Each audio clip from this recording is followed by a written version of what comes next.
எல்லோருக்கும் என்ன சார் மறுபடி யூடியூப்ல வைரல் வீடியோ வந்துருமா? கேக்குது. கொடுக்க மாட்டோம். ஜோக்ஸ் அபார்ட், இந்த ஒரு பொதுவாக ஒரு எர்த்குவேக் நடந்தால் ஒரு நாள் ஒரு நியூஸ் வரும், பேப்பரில் வந்து ஒரு துண்டு நியூஸோ ஒரு நியூஸ் வரும், அடுத்த நாள் மறந்துடுவாங்க. ஆனால் விஷாலோட நடுக்கம் வந்து வேர்ல்டு வைடு ரீச் ஆகி உங்களால் வந்து எனக்கு வேர்ல்டு வைடு வந்து எனக்கு வந்து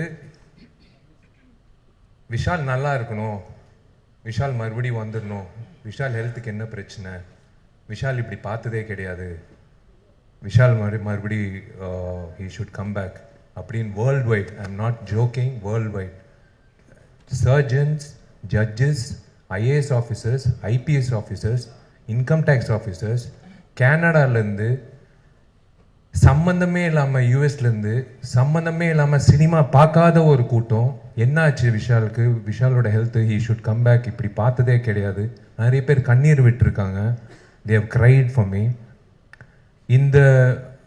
அந்த ஒரு நிகழ்ச்சியில் நான் இருக்கும்போது, அந்த நிகழ்ச்சி முடிஞ்சதுக்கப்புறம் ஒரு விஷயம் நான் உணர்ந்தேன். ஒரு விஷயம், எத்தனை பேர் என்னை நேசிக்கிறாங்க, நேசிக்காதவங்க என்னை நேசிக்க ஆரம்பித்தாங்க, பிடிக்காதவங்க என்னை பிடிக்க ஆரம்பித்தாங்க, நடிக்காதவங்க எனக்கு வந்து ஊக்கம் கொடுத்தாங்க, பொதுமக்கள் வந்து சம்பந்தமே இல்லாமல் வந்து ஒரு கோயில் வாசலில் பூக்காரி அம்மா கேட்டுச்சு, தம்பி உடல்நிலை நல்லா இருக்கான்னு. நல்லா இருக்குமான்னு. ரோட்டில் பெருக்கிற ஒரு அம்மா, பொதுவாக வந்து என் கையில் காசு இருந்தால் நான் கொடுத்துருவேன், ரோட்டில் போகிற ஒரு அம்மா, அதான் அந்த ப்ளூ ட்ரெஸ் போட்டு பெருக்கிற அம்மா வந்து, தம்பி என்னப்பா ஆச்சு உனக்கு, இந்த கண் கலங்கிட்டேன்.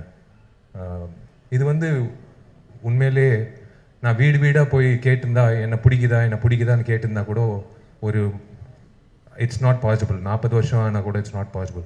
ஆனால் உலகம் முழுக்க எல்லாரும் வந்து விஷால் நல்லா திரும்ப வரணும் அப்படின்னு எதிர்பார்த்தாங்க பாருங்களேன். எனக்கு அதான் என் அண்ணன், நான் எப்பவுமே உரிமையோடு சொல்கிறது, என் டார்லிங் குஷோட புருஷன், என் அண்ணன் சுந்தர் சார்லேருந்து ஆர்யா, அவன் வந்து I don't know, I was in tears. எல்லாருக்கும் நண்பர்கள் இருப்பாங்க, இப்படி ஒரு நண்பர் கிடைக்கிறது வந்து ஒரு பாக்கியம். நான் ஏதோ ஒரு இடத்துல ஏதோ ஒரு புண்ணியம் செஞ்சுருக்கேன், அவனை வந்து ஒரு நண்பனாக கிடைச்சது. வாசுகிக்கு நான் வந்து கடமைப்பட்டிருக்கேன். உண்மையிலேயே சொல்கிறேன். அந்த ஃபங்க்ஷனில் வந்து doctors told me not to go for the function. They told me you are trembling, you have severe fever, it's more than 1 or 3, you are trembling. நான் ஒரே ஒரு விஷயம், எனக்கு வேஷ்டி சட்டை மட்டும் கட்டி கொடுங்க. நீ கேட்க மாட்டேன், சொன்னால் கேட்க மாட்டேன். நான் கண்ணாடி முன்னாடி போனேன், என் கண்ணாடி முன்னாடி ஒருத்தர் தெரிஞ்சார், சுந்தர்சி. 12 வருஷம் நாங்கள் 2 பேர் வந்து ஒவ்வொரு வருஷம் பேசிப்போம், இந்த வருஷம் இந்த படம் வந்தால் சூப்பராக இருக்கும் ஜி, என்ன பண்ணுறது சார், இப்போ பரவாயில்ல அடுத்த வருஷம் பார்த்துக்கலாம். 12 வருஷம் வந்து எனக்கு ஊக்கம் கொடுத்தாரு. நான் when I felt bad because I gave my heart and soul. ஒரு நடிகன் வந்து விஜய் ஆண்டனிக்கு தெரியும் ஒவ்வொரு படத்துக்கு நாங்கள் எவ்வளோ உழைப்பு கொடுக்குறோம். செய்திகளை உடனுக்குடனும் துல்லியமாகவும் தெரிந்து கொள்ள சப்ஸ்கிரைப் பண்ணுங்க.